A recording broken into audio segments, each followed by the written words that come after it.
It's interesting how um, every action has a reward, and so which is basically the fundamentals of karma.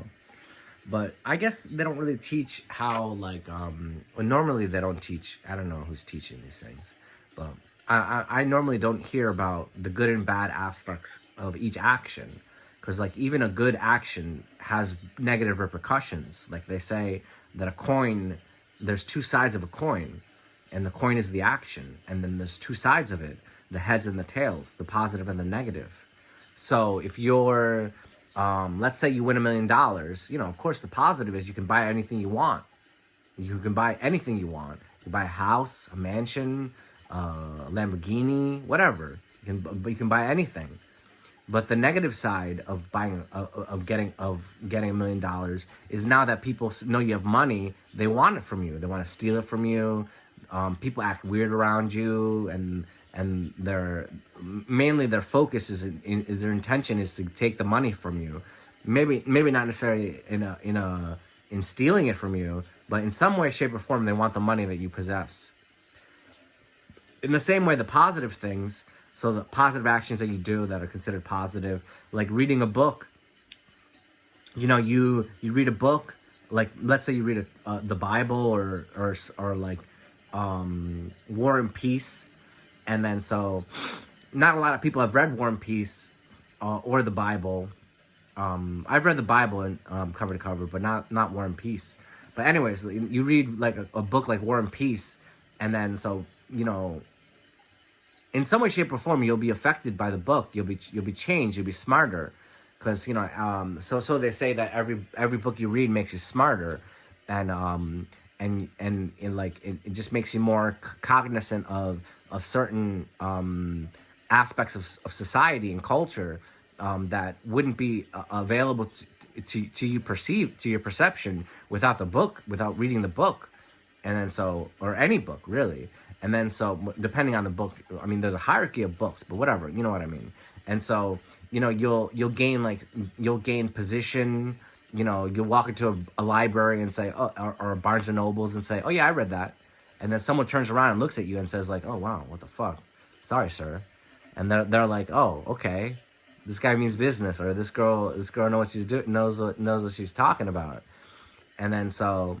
And then so on the negative end is that people look at you when you're talking about discussing a certain subject with authority, and they say like, oh, this person's pompous, or this person thinks he's smarter than me.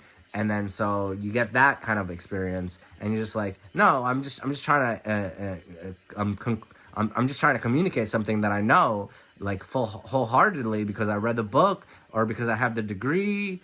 Like, when people have a PhD in poetry or astrophysics, people don't, people always want to say, unless you have like gray hair, or you're like older, or, well, yeah, I guess I have some gray hair. But anyways, unless you look like you deserve respect, then people will look at you like as if you're trying to steal some sort, like what is it called? Glory stealing. That's glory stealing is when you like steal pretend that you were in the army or navy or something when you were never in the army or navy. I was never in the army or navy or anything like that. But I went to military school for like half a year. I don't know if that counts for anything really, but it's a military school for high school.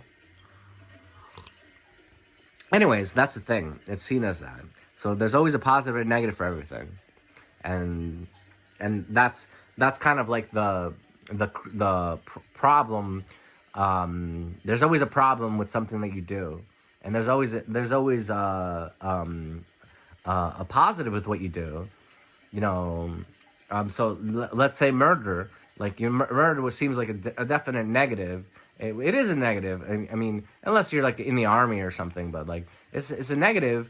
But like you get rid of the person that's attacking you, or you get rid of the person that's been bothering you. And of course, the negative would be you go to jail forever, or you run from society for the rest of your life. And like that's when you start thinking about what what action actually is worth doing is worth it. Like, reading a book is worth it, but like something like murder is not worth it. It doesn't add up.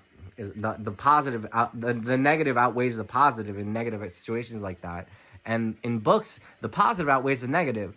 But like sometimes people don't really want to do these things, and like for whatever reason, like obviously the negative, the murder is bad, of course.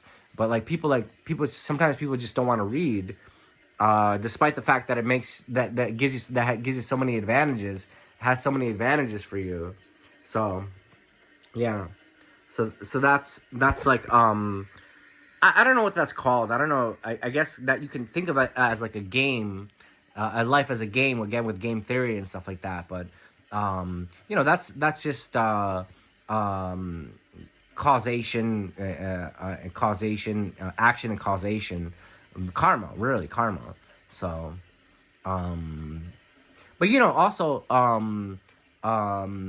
there's unseen things, unseen blessings that you get from doing things like let's say for instance you wear blue today or white, then like you're incurring the blessing of certain gods that are more that would bless you. Like black is the color of Saturn, and Saturn is a god in Greek mythology, or I think the name is Greek or Roman. But in the reciprocal, the Greek or Roman is the Kronos, and the same thing. He likes black, and then so and Venus. Oh, I think Venus likes the color white and some other colors. Venus in the planet Venus is seen as yellow, but whatever. All these things, and so you do certain things, and you may not realize that you're incurring the wrath or the adulation of the gods, just by doing certain things that you don't really realize, like eating, like for instance, like eating an owl, anyways, things like that. And so fuck you guys.